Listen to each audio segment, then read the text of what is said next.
My parents publicly humiliated me to favor my brother while I supported the families. So I walked away and took their approval with me. I'm a 26-year-old guy, and for as long as I can remember, my role in the family has been painfully simple. Fix everything my parents break. It's like I was born with a wrench in my hand and a guilt trip waiting at the door. I never asked for that responsibility. My parents just placed it on me like it was my birthright. When my dad's business collapsed 3 years ago, the whole house fell into this quiet panic. They didn't say it out loud, but I could feel the weight shift onto my shoulders like a physical thing, heavy, cold, suffocating. I picked up a second job without them even asking, working mornings at a warehouse and evenings at a small IT repair shop. Every night, I came home exhausted, the smell of dust, oil, and sweat clinging to me. But my parents barely looked up. Meanwhile, my younger brother Ryan was treated like some kind of chosen prodigy. He has potential, my mom would say proudly. He just needs support, my dad would add. And every time, their eyes silently drifted toward me. Support meant money, of course. It meant me covering utilities, me buying groceries, me paying Ryan's college application fees because he shouldn't be stressed about money during such an important phase. Ryan would brag about how he'd get into a top university, how he'd be the one to save the family name. And when I'd mention working overtime, my dad would wave it off with, "You're practical, son. You don't dream big, and that's okay. Not everyone is meant to." It stung more than I wanted to admit lately. Though I've noticed something off my parents becoming colder, more dismissive, like they're annoyed at my existence, despite everything I do. I brush it off, telling myself, some families just love differently. Though a small part of me can't shake the feeling that something is shifting in a way I don't understand yet, but I had no idea how dark that shift was about to become. I started noticing the change in small ways at first, little shifts in tone, quiet dismissals, glances exchanged between my parents that I wasn't meant to catch. It felt like walking into conversations just as everyone stopped talking. Like I'd become an outsider in my own home without anyone telling me why. The air in the house felt thicker, heavier, as if I was intruding in a place I was literally paying for. One evening, Ryan knocked on my bedroom door without even waiting for me to respond. "Bro, I need cash," he said casually, leaning against the doorframe like he owned the place. "For what?" I asked, not looking up from my laptop. He sighed dramatically. "It's for something important. I'm working on a big project. You'll understand later." That project became his excuse every time he needed money. A few days later, I heard my parents whispering in the kitchen. "He needs support," my mom said. "He's the future of this family," my dad whispered back. Then came the part that made my stomach twist. "Just ask him. He won't say no." I didn't even have a name anymore. Just him. Just the guaranteed solution. Whenever I hesitated about giving Ryan more money, my mom would tilt her head with that disappointed sigh only mothers can master. "You're the older one," she said one night, her arms folded. "It's your responsibility to help him succeed." My dad chimed in, "He can't worry about bills. You understand." That line, "you understand," felt less like reassurance and more like a command. And slowly, Ryan began acting like he deserved everything I worked for. He walked around with this smug ease, like he was royalty and I was the servant holding up his throne. Something inside me told me this wasn't just favoritism anymore. Something was shifting beneath the surface, and whatever it wasn't good, but I still had no idea just how deep the cracks were about to go.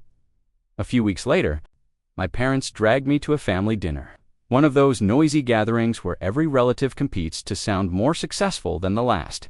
The restaurant smelled like grilled meat and expensive cologne, and I remember feeling completely out of place in my worn work clothes. I'd come straight from my shift at the warehouse, still smelling faintly of cardboard and dust, but nobody seemed to notice. Or maybe they did, and just didn't care. The moment we sat down, my parents launched straight into their favorite topic, Ryan's potential. "Ryan is working on a big project," my mom told Aunt Miriam proudly. "He's so ambitious," my dad added, leaning back like he'd personally built Ryan's achievements with his bare hands. Ryan didn't even look embarrassed.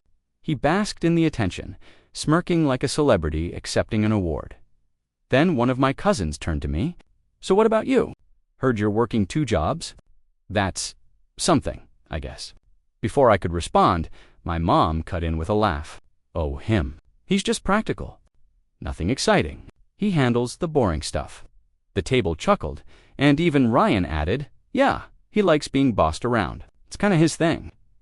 I felt the words hit my chest like a punch. I didn't know being responsible was hilarious, I said quietly, but my voice was drowned out by more laughter, more comments. More praise for Ryan's imaginary brilliance. When I tried mentioning my recent promotion at the repair shop a moment, I was actually proud of my dad said, "That's nice, son," with a dismissive tap on my shoulder. Like I'd just told him I learned how to tie my shoes. No matter what I said, the conversation shifted back to Ryan. It was like I didn't exist unless it was convenient to mock me. When we left the restaurant, the cold night air hit my face harder than it should have. It felt like a warning, like something was building, tightening, waiting to snap. And deep down, I knew this humiliation was only the beginning. A few days after that humiliating dinner, my parents called me into the living room like they were holding some kind of family meeting. The room smelled faintly of the lemon cleaner I'd used earlier that morning, because of course I was the one who cleaned the house. My dad sat upright, hands clasped, while my mom hovered behind him like a judge waiting to deliver a sentence. Ryan lounged on the couch, scrolling his phone without a care in the world. My dad cleared his throat. "Your brother has come up with a brilliant startup idea," he began. Ryan smirked but didn't bother looking up. Mom jumped in. "He just needs a little help getting started." I already felt my pulse rising. "What kind of help?" Dad exchanged a quick look with Mom. "We need you to co-sign a loan," he said firmly. "A big one." I stared at them, stunned. "A loan? For what? He hasn't even told me what this startup is." Ryan finally looked at me and shrugged. "Bro, chill. It's all planned. I just need the initial investment. You know, I'll pay it back." I felt something twist inside me. I can't co-sign a huge loan. If something goes wrong, I'm responsible. That could ruin my credit, my future. Mom's expression hardened instantly. "You're being selfish," she snapped. "Ryan deserves a chance. You're older. You should be helping him succeed." My dad added, "Don't crush his dreams just because you're scared of taking risks." That hit me deeper than it should have. "This isn't fear," I said quietly. "It's common sense." Ryan stood abruptly, his voice sharp. "You've always been jealous of me. Admit it. You hate that I'm actually trying to do something big, jealous of him. The golden child who never lifted a finger." I walked out of the room before I said something I'd regret, their accusations echoing behind me like poison. But I didn't realize that refusing that loan was the first domino, and the rest were already lined up.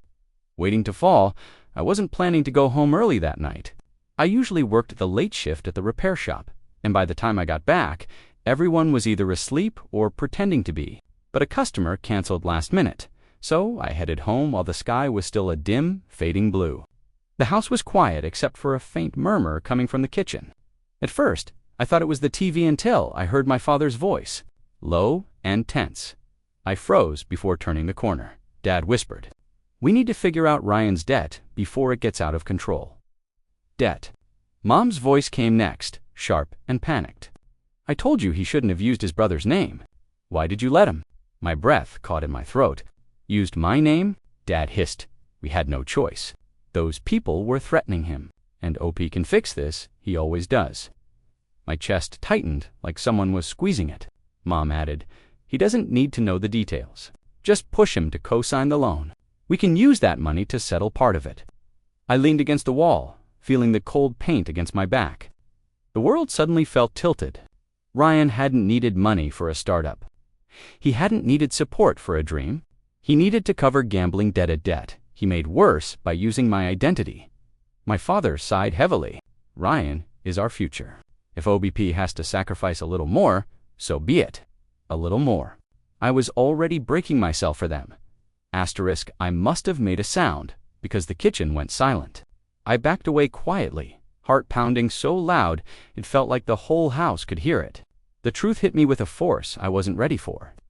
My family didn't just take me for granted, they were willing to destroy me to protect Ryan Dot.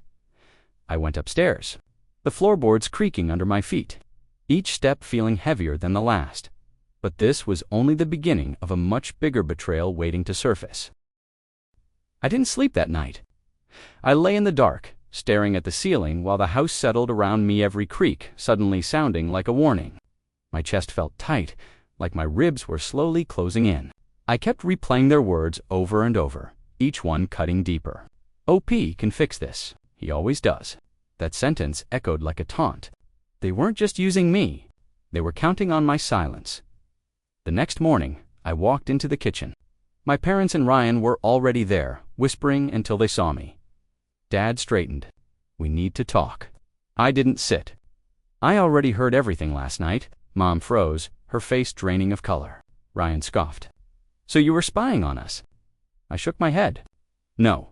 I came home early and heard you planning to use me to pay off your debt. Ryan slammed his hand on the table.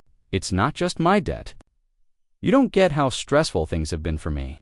Stressful, I said, my voice cracking. You stole my identity, Ryan. You put my future on the line. Mom stepped between us, her voice sharp. Don't overreact. Your brother made a mistake. You should help him, like family does. I laughed, this bitter, exhausted laugh I didn't even recognize. Family? You only remember I exist when you need something. Dad's jaw tightened. We've given you a home, food, support. The word hit me like a slap. I'd been supporting them for years. You're unbelievable, I whispered. All of you. Ryan threw his hands up. There you go, again making yourself the victim. You're dramatic as hell. Something inside me snapped, then not loudly, but like a quiet string finally giving way. I'm done being your safety net, I said. I'm not co-signing anything. Their faces shifted instantly from shock to anger to this cold, silent resentment that filled the entire kitchen. My father stepped closer. You're making a mistake you'll regret. Maybe I was, but standing there in that heavy silence, I had no idea how quickly things were about to get even worse. A week after the confrontation, my parents invited the entire extended family to a community gathering. They framed it as a celebration dinner, but something about it felt off from the moment we arrived. The hall was loud, filled with clinking glasses and the heavy smell of roasted meat and cheap perfume. Laughter bounced off the walls, but I felt like a shadow drifting through it all. I didn't even want to be there, but my parents said it would be good for family unity. It didn't take long for things to turn ugly. When one of my uncles asked how work was going. I opened my mouth to answer, but my mother cut in instantly with a bright laugh. Oh, don't ask him about work. He just does the boring stuff. Nothing interesting. A few people chuckled, assuming it was harmless humor. Then my dad leaned back in his chair. Ryan, on the other hand, is working on something big. He's the one we're proud of. The table erupted into praise for Ryan again, for a project that didn't even exist. I tried to tune them out until Aunt Miriam turned to me. At least you're supportive, right? Every family needs a worker bee. Ryan snickered loudly. He loves being bossed around. Seriously, it's like his personality. Heat crawled up my neck. What is that supposed to mean? I asked quietly. Ryan grinned. Relax, man. Everyone knows you're the responsible one, because you don't have any real ambition. More laughter. Plates clattering. Murmured agreement. I felt myself shrinking, like the walls were closing in. My chair suddenly felt too small, the air too warm, the lights too bright. Even my heartbeat felt loud, pounding in my ears like a dull drum. Then Dad raised his glass. To Ryan, the future of our family. And as everyone cheered, Mom added loudly, and to our older son who helps. That was it. The breaking point. I excused myself from the table, walked outside into the cold night air, and leaned against the wall, trying not to fall apart. But the night was far from over, because the next blow would hit even harder. When I finally got home after that humiliating gathering, the house felt unnervingly still, like it was holding its breath. The hallway lights were off, just a dim glow from the street lamp seeping through the curtains. My chest felt tight, my head buzzing from everything that had happened. I just wanted to shower, lie down, and pretend the world didn't exist for a few hours. But there, sitting on the dining table, was a stack of unopened mail. I almost walked past it, until I noticed one envelope with my name printed in bold letters. The bank's logo sat in the corner. Like a silent warning, my hands trembled as I opened. It's suspicious activity detected on your account. New loan inquiry submitted. Identity. Verification failed. I felt my stomach drop, No. No, no, no. I grabbed the table to steady myself, my vision blurring. Just then, I noticed another piece of paper handwritten note from my parents. We talked to the bank. Everything is fine. Please don't overreact. Ryan needed help. You can fix this like you always do. My heart cracked open in a way I didn't know was possible. I sank into the nearest chair, my breath shaking. The room felt colder suddenly, like every window had been opened. My ears rang, and for a moment, I couldn't hear anything but the pounding of my own heartbeat. They had tried to use my identity again. After everything, after I confronted them, after I said no, my own family had decided my future was theirs to gamble with. I don't know how long I sat there, 5 minutes. An hour before, the tears finally came. The kind that don't make noise, the kind that tear you apart quietly from the inside. I had never felt so worthless, so disposable, so unbelievably alone. That night wasn't just a breaking point. It was the moment I realized they were willing to destroy me without hesitation, and as I wiped my face, one thought began to form slowly, painfully. If I didn't do something soon, there wouldn't be anything left of me to save. The morning after my breakdown, something inside me felt different, shaky but strangely clear. It was like hitting rock bottom had scraped away every excuse I'd ever made for them. The house was silent but not peaceful. It felt hollow, like a place that no longer wanted me, even though I had built it piece by piece with my own sacrifices. I sat on my bed, staring at the bank letter again, my hands cold despite the warm sunlight creeping through the window. I whispered to myself, they'll do it again. They'll keep doing it until there's nothing left. That was the moment I decided I wasn't going to survive this by staying. I had to pull away quietly, carefully, completely. The first step was meeting with a lawyer. He looked over the documents with raised eyebrows. You need to lock this down immediately, he said. Freeze everything. Protect yourself. Hearing a stranger validate what I had felt for years made something twist in my chest, so I did exactly that. I froze every joint account. I changed passwords, closed lines of credit, flagged every unusual inquiry. I set up alerts on my phone for identity theft ones that pinged instantly. Then came the harder part. Leaving, I packed slowly. Quietly, only essentials at first: clothes, documents, the few personal items nobody ever cared about enough to touch. The sound of zippers and rustling bags felt strangely loud in that house that had always demanded my silence. A coworker, Daniel, offered me his spare room when he saw how drained I looked. Take it, he said. You need a place that's not. This, for the first time in years, someone cared about my well-being without wanting something in return. That alone almost brought me to tears. As I placed the last folded shirt into my bag, a wave of fear washed over me. Leaving meant changing everything. Leaving meant consequences, but staying meant self-destruction. And I knew the storm wasn't going to stay quiet for long. Once they realized what I had done, I don't know how to explain the feeling of walking into your own house knowing it's the last time you'll ever do it as someone who lives there. The air felt thicker, the walls seemed narrower, and every step echoed like a countdown. My heart was pounding, not from fear, but from something sharper. Finality. I wasn't coming here to negotiate. I wasn't coming here to save anyone. I was coming to reclaim myself. My parents were in the living room, talking in low voices that stopped the second I stepped in. Ryan was sprawled on the couch, scrolling his phone like nothing had happened. Dad looked up first. Where have you been? Taking care of things, I said, my voice steadier than I expected. Mom's eyes narrowed. What things? The things you all forced onto me, Ryan scoffed. Here we go again. I ignored him and placed a folder on the coffee table. The documents inside were neatly arranged proof of identity theft. Frozen accounts, legal actions already in motion. What is this? I looked him straight in the eyes. Proof that I'm done. Proof that Ryan's mess is now his mess. Proof that nobody will ever use my name again. Mom's voice cracked. You didn't need to involve lawyers. You didn't need to involve my identity in gambling debt, I replied. Ryan stood up, pale. Wait, hold on, R. You serious? You can't just leave. You can't do this to us. I let out a bitter laugh.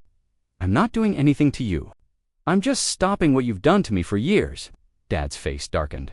You're abandoning your family. I'm saving myself, I said quietly. "And maybe if you feel abandoned, you'll finally understand what you made me feel every single day." Ryan moved toward me, panic rising. "Bro, please. I didn't mean for things to get so bad." I stepped back. "Meaning doesn't fix damage." The room went silent, thick with disbelief and anger and fear. I picked up my bag, slung it over my shoulder, and walked toward the door. And as I reached for the handle, I knew the fallout of this moment was going to hit harder than anything yet. I thought leaving the house would feel freeing immediately, like dropping a heavy weight and taking the first clean breath in years. But the truth is, the first few days felt unreal, like my life had been torn in half, and I was forced to choose the piece that hurt less. Daniel's spare room was small, a bit cramped, and smelled faintly of old paint, but it felt safer than my childhood home ever had, for the first time in years. I slept without waiting to hear someone call my name, demanding something. But the fallout came fast. 3 days after I walked out, my phone exploded with calls. First, my mom, then my dad, then Ryan, then relatives, missed call after missed call voicemails filled with anger, confusion, and that familiar entitlement. My dad's voice on one voicemail sounded furious. "You can't freeze our accounts like this. Do you have any idea what you've done? Our accounts." He still talked like everything I earned belonged to them. Another message came from my mother, her tone cracking. "Just come home. We can fix this. You're being emotional." Emotional. As if they hadn't gutted me for years. But the one that hit me hardest was Ryan's voice, shaky, desperate. "Bro, please. I'm in trouble. I can't handle this alone. You were supposed to help me." I could hear him crying softly at the end of the message, and for a moment, something in my chest twisted painfully. But then I remembered the bank letter, the public humiliation, the whispered conversations they didn't think I'd hear, the identity theft, the way they weaponized my loyalty against me. And that guilt melted into something clearer: self-protection. Meanwhile, word started spreading through the extended family. People who mocked me before suddenly had questions. People who dismissed me now whispered sympathy. Some even reached out, saying things like, "We had no idea," as if they hadn't laughed at me for years. My parents kept calling more urgently now, more frequently. But I didn't answer, because somewhere inside me, I knew the real consequences of my departure were only just beginning to hit them. It took weeks before the noise finally began to fade: the constant calls, the guilt-laced voicemails, the sudden concern from people who hadn't cared in years. Silence felt strange at first, almost uncomfortable, like stepping into a room where the air was too still. But eventually, that silence became something else: peace, real peace. The kind I didn't realize I'd been starved of my entire life. Settled into Daniel's spare room and focused on rebuilding myself piece by piece. I worked my shifts, saved my money, and started studying for certifications I'd put off for years because I was too busy paying for everyone else's dreams. The exhaustion I carried for so long slowly loosened its grip. My body felt lighter, my mind clearer. For the first time in years, I wasn't surviving, I was living. One afternoon, an aunt I barely spoke to messaged me. "They've been struggling without you," she wrote. "Bills piling up, Ryan's problems getting worse." I stared at the message for a long time before replying. I hope they figure it out, and that was it. No anger, no satisfaction, just acceptance.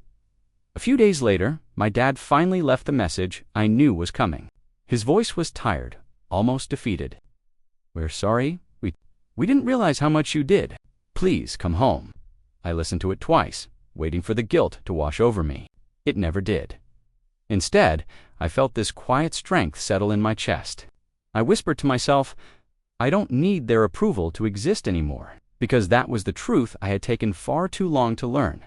Their love was conditional, their appreciation was selective, their loyalty was transactional, and I deserved more than that now. When I wake up, I don't brace for the next crisis. I don't flinch when the phone rings. I don't wonder what mistake I'll be blamed for. I breathe, I live, I choose myself, and maybe one day they'll understand what it cost them to lose me.